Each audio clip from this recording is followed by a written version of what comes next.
بسم الله الرحمن الرحيم.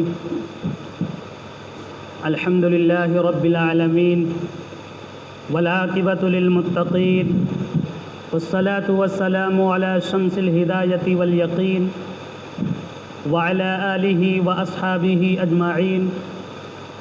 أما بعد، فقد قال الله تبارك وتعالى في القرآن الكريم: أعوذ بالله من الشيطان الرجيم، بسم الله الرحمن الرحيم.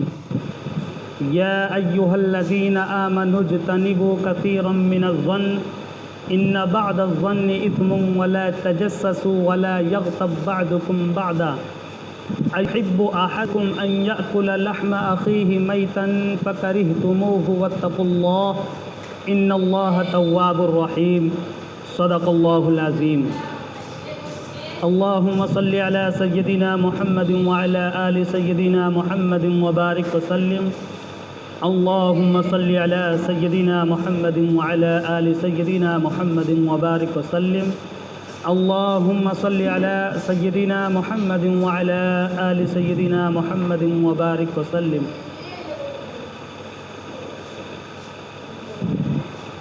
نہ دنیا سے، نہ دولت سے، نہ گھر آباد کرنے سے، نہ دنیا سے، نہ دولت سے، نہ گھر آباد کرنے سے تسلی دل کو ملتی ہے خدا کو یاد کرنے سے. محترم بزرگوں اور بھائیوں،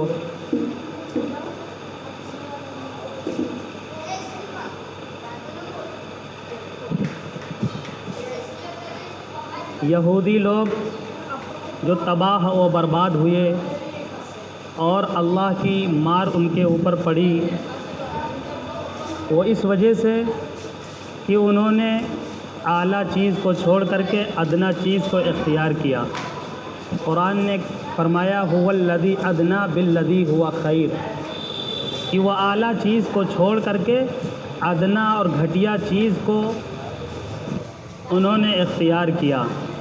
اس وجہ سے وہ اللہ کے غضب کے شکار ہوئے اور اللہ کی مار ان کے اوپر پڑی، اللہ کے عذاب میں گرفتار ہوئے. آج مسلمان کا بھی یہی حال ہے. آج مسلمان جو پریشان حال ہے، آج مسلمان کے اوپر جو اللہ کی مار پڑ رہی ہے، اللہ کے غضب کا شکار مسلمان ہو رہا ہے، بہت ساری وجوہات ہیں. ان میں سے ایک بہت بڑی وجہ یہ ہے کہ وہی کام جو یہودی کرتے تھے آج ہم بھی کر رہے ہیں. اعلیٰ چیز کو چھوڑ کر کے ادنا چیز کو اختیار کر رہے ہیں، گھٹیا اور بیکار چیز کو لے رہے ہیں. اور ہمارے لیے جو اعلیٰ چیز ہے، جو بہتر چیز ہے، جو اچھی چیز ہے، جو پاک چیز ہے، جو جائز چیز ہے، جو حلال چیز ہے، اس چیز کو چھوڑ کر کے ناکام، ناجائز، حرام، بیکار چیز کی طرف ہم جا رہے ہیں اور ان چیزوں کو اختیار کر رہے ہیں. گویا کہ ہم یہودیوں کے پورے طور پر ان کے نقش قدم پر چل رہے ہیں. آج کا ماحول مسلمانوں کا جو بنا ہوا ہے، یہ ماحول سمجھنے کے لیے یہ کافی ہے. اس کی مثال گزشتہ جمعے دی گئی تھی کہ اعلیٰ چیز کو چھوڑ کر کے گھٹیا چیز کو اختیار مسلمان کر رہا ہے. ایک مثال یہ دی گئی تھی کہ قرآن کی تلاوت یہ اعلیٰ چیز ہے اور موبائل اور انٹرنیٹ کا شوق اور اس کا استعمال یہ گھٹیا چیز ہے، بیکار چیز ہے. مسلمان آج اس میں ڈوبا ہوا ہے.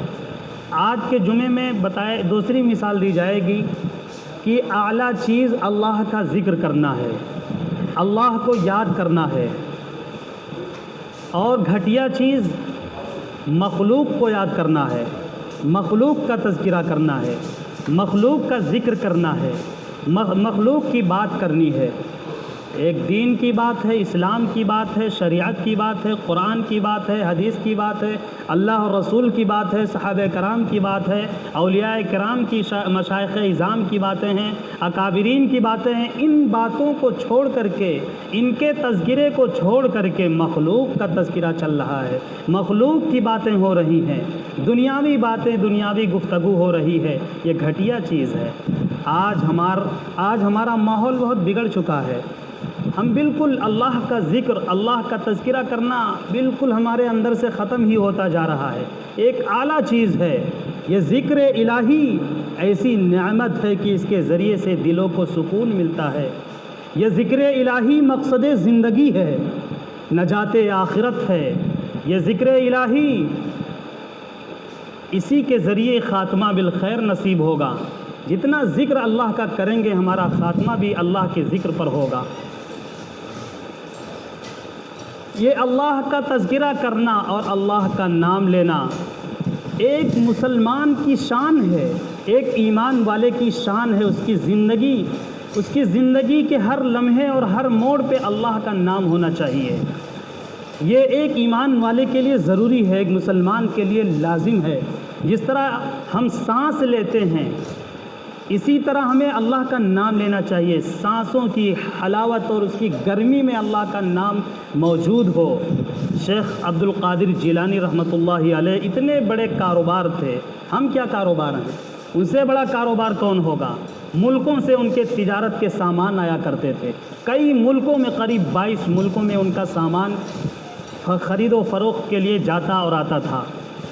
لیکن ان کا حال یہ تھا کہ سامان آتا تھا، کہیں سے کوئی اگر بری خبر ملتی تھی اپنے گریبان میں جھانک کر دیکھتے تھے، کہیں خوشی کی خبر ملتی تھی کہ سامان ڈوب گیا، کہیں خوشی کی خبر ملتی تھی کہ سامان مل گیا۔ واقعہ ہے شیخ عبد القادر جیلانی رحمۃ اللہ علیہ کا۔ تو وہ اپنے اندر تھوڑی دیر رک کر کے محسوس کرتے تھے کہ ہمارا دل غافل تو نہیں ہے، ہمارا دل اللہ کا نام لے رہا ہے۔ اور جب وہ یہ محسوس کرتے تھے کہ میرا دل ذاکر ہے، اللہ کے نام کو بار بار لے رہا ہے، تو وہ اللہ کا شکریہ ادا کرتے تھے کہ تجارت بھی ہو رہی ہے، کاروبار بھی ہو رہا ہے، غم اور خوشی کی خبریں بھی سنی جا رہی ہیں، لیکن اس کے باوجود بھی دل پر کوئی اثر نہیں ہو رہا ہے، یہ دل اللہ کی یاد میں ڈوبا ہوا ہے۔ شیخ ابو الحسن خرقانی رحمۃ اللہ علیہ محفل جمی ہوئی تھی اور وہ اللہ کے ذکر کے فضائل بتا رہے تھے، اللہ کے ذکر کی فضیلت گنا رہے تھے کہ اللہ کا نام لینے میں یہ فائدہ ہے، یہ فائدہ ہے۔ انہی کے زمانے کا ایک بہت بڑا فلسفی، جس کو آج کے ڈیٹ میں وکیل کہہ سکتے ہیں، ان کی محفل میں بیٹھا ہوا تھا، ارسطو غالباً اس کا نام تھا۔ اس نے کہا، شیخ یہ کیا آپ ایک نام کی اتنی فضیلت بتا رہے ہیں؟ نام میں کیا رکھا ہے؟ ایک نام کو بار بار لینے سے، دل سے لینے سے، زبان سے بولنے سے کیا اثر ہوگا؟ یہ زبان جانتے ہی ہیں، جو دنیا والے ہوتے ہیں، جو دنیاوی سوچ رکھتے ہیں، جو وکلا حضرات ہوتے ہیں، وہ تو بس صرف پوائنٹ اور ظاہری بات پر جو ہے وہ ان کی گفتگو ہوتی ہے، گہرائی تک وہ کہاں پہنچتے ہیں، روحانیت تک کہاں پہنچ پاتے ہیں۔ شیخ ابو الحسن خرقانی رحمۃ اللہ علیہ کوئی جواب نہیں دیے۔ تھوڑی دیر کے بعد انہوں نے ارسطو کو مخاطب کر کے کہا، ارسطو اے خرچے دانی، فارسی میں۔ اس کا مطلب یہ ہے کہ اے ارسطو، تو تو گدھا ہے، تو کیا سمجھ سکتا ہے؟ اب جیسے ہی انہوں نے ارسطو کو گدھا کہا شیخ نے، اس کا چہرہ تو بدل گیا۔ اب ظاہر سی بات ہے، کوئی بہت بڑا وکیل ہو، کوئی بہت بڑا منسٹر ہو اور کوئی بہت بڑا منتری ہو، اس کو کوئی محفل میں اور لوگوں کے بیچ میں اس کو کوئی گدھا کہہ دے، چہرہ تو بدلے گا ہی، ناگواری تو ہوگی ہی۔ اب جب اس کا چہرہ بدلا تو شیخ ابو الحسن خرقانی رحمۃ اللہ علیہ نے پوچھا کہ ارسطو، تمہارا چہرہ تو بدل گیا، تم کیوں پریشان ہو گئے؟ میں نے تمہیں تو گالی نہیں دی ہے نا، گدھا ہی تو کہا ہے، تم گدھے ہو کیا؟ حقیقت میں تو نہیں ہو نا، صرف ایک لفظ، ایک نام بولا ہوں، گدھا۔ اس گدھے کے ایک نام تمہارے اوپر چسپاں کرنے کی وجہ سے، بول دینے کی وجہ سے تمہارا چہرہ بدل رہا ہے، ناگواری تم محسوس کر رہے ہو، اپنے آپ کو بہت شرمندگی محسوس کر رہے ہو، صرف ایک نام بول دینے کی وجہ سے۔ تو جس نام کی فضیلت میں بتا رہا ہوں، جس خالق کائنات کے نام لینے کا تذکرہ کر رہا ہوں، تو اس کے نام لینے کا کیا عالم ہوگا؟ جو خالق کائنات ہے، جو رازق دو جہاں ہیں، جو اللہ تبارک و تعالی ہیں، جنہوں نے اس کائنات کو بنایا ہے اور جنہوں نے انسان کو وجود بخشا ہے، پیدا کیا ہے، اگر اس پالنہار کا نام لیں گے اور دل سے اس کا نام لیں گے تو ہمارے اندر، ہمارے جسم کے اندر، ہماری زندگی کے اندر کیسے اثر نہیں آئے گا، کیسے اس کا نتیجہ نہیں آئے گا۔ اللہ کا نام لینا، اللہ کا ذکر کرنا یہ اعلیٰ چیز ہے، بہتر چیز ہے، مسلمان کی شان ہے، ایک ایمان والے کی سانس کے مانند اس کو لینا چاہیے کہ ہر وقت اللہ کا نام ہماری زبان سے جاری رہے، ہماری زبان تر رہے اللہ کے نام سے، یہ اعلیٰ چیز ہے۔ لیکن حال یہ ہے آج ہمارا کہ ہم اللہ کا نام بھول کر کے، اللہ کا ذکر چھوڑ کر کے، ہم میں سے اگر ہم معمولات اپنے دیکھ لیں تو ہم میں سے شاید کچھ لوگ ملیں گے جو صبح اور شام تسبیحات کا اہتمام کرتے ہوں گے، 100 مرتبہ یا ایک تسبیح اللہ کا نام کلمہ کے ساتھ پڑھتے ہوں گے، اور تیسرے کلمے کا ورد کرتے ہوں گے، یا اس طرح درود شریف صبح و شام پڑھتے ہوں گے۔ بہت سے کم لوگ ملیں گے، الا ماشاءاللہ کچھ لوگ ہوں گے جو اہتمام ہوگا ان کا، اور جو اس کی فضیلت کو سمجھ کر کے، اس کی فضیلت کو جان کر کے اس پر عمل پیرا ہوں گے، ورنہ بہت ایک بڑی تعداد ہم میں سے ہے جو بالکل اللہ کا نام نہیں لیتے ہیں، دنیا کے لوگوں کا نام لیتے ہیں۔ اور یہ حال ہے کہ آج ہماری کوئی محفل، کوئی مجلس خالی نہیں ہے اس سے، اور کوئی نہیں خالی ہے، ہمارے بچے بھی اس میں ڈوبے ہوئے ہیں دنیا کے تذکرے میں، ہماری عورتیں بھی ڈوبی ہوئی ہیں غیبت میں، اور ہمارے جوان بوڑھے اور ہم میں سے عام خاص جو لوگ بھی ہوں، پڑھے لکھے ہوں، جاہل لوگ ہوں، مدرسے کے لائن کے ہوں، کوئی کسی لائن کے ہوں، آج مخلوق کا تذکرہ اس طرح سے کیا جا رہا ہے، اس طرح سے غیبتیں کی جا رہی ہیں، اس طرح سے عیب جوئی کی جا رہی ہے کہ قرآن نے کتنا سخت فرمایا، وَيْلٌ لِّكُلِّ هُمَزَةٍ لُّمَزَةٍ الَّذِي جَمَعَ مَالًا وَعَدَّدَهُ۔ قرآن کیا کہہ رہا ہے؟ بڑی ہلاکت ہے، بربادی ہے۔ وَيْلٌ لِّكُلِّ، ہر ایسے شخص کے لیے بربادی لکھ دی گئی ہے، ہلاکت و تباہی لکھ دی گئی ہے، ہُمَزَةٍ لُّمَزَةٍ، جو کسی کی عیب کو تلاشا کرتے ہیں، کسی کی عیب کو ڈھونڈتے ہیں، کسی کی کمی کو نکالنے کی کوشش کرتے ہیں، کسی کی کمیوں کو جاننے کی کوشش کرتے ہیں۔ قرآن کہہ رہا ہمزہ لمزہ، آگے قرآن کہہ رہا ہے کہ جو تانا دینے والے ہیں، بڑی ہلاکت ہے ایسے لوگوں کے لیے جو پسے پشت کسی کی عیب جوئی کا مطلب یہ ہے کہ عیب تلاشنے والے لوگ ہیں اور تانا منہ پر دینے والے لوگ ہیں۔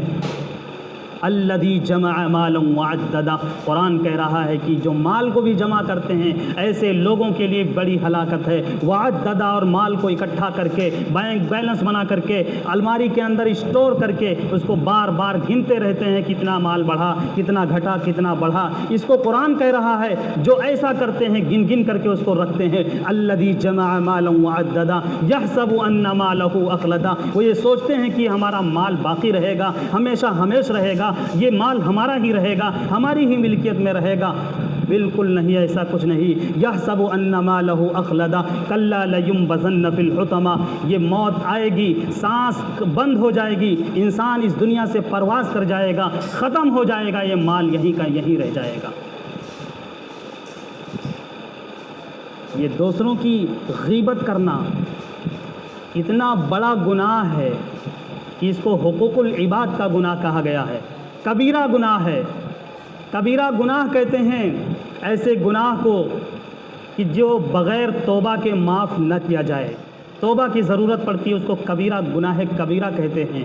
اور مزید یہ اتنا بڑا سخت و سنگین گناہ ہے کہ یہ حقوق العباد میں سے ہے۔ حقوق العباد جو گناہ ہوتے ہیں وہ جب تک کہ وہ بندہ جس کے ساتھ معاملہ ہوا ہے، جس کی بدگوئی کی گئی ہے، جس کی غیبت کی گئی ہے، جس کو تانا دیا گیا ہے اور جس کے اوپر الزام تراشی کی گئی ہے، جس پر بہتان لگایا گیا ہے، جب تک اس سے ہم نہ معافی مانگ لیں، جب تک وہ ہمیں وہ معاف نہ کر دیں، تب تک اللہ تعالیٰ بھی معافی کا فیصلہ نہیں فرمائے۔ یہ حقوق العباد کا گناہ ہے، غیبت کرنا۔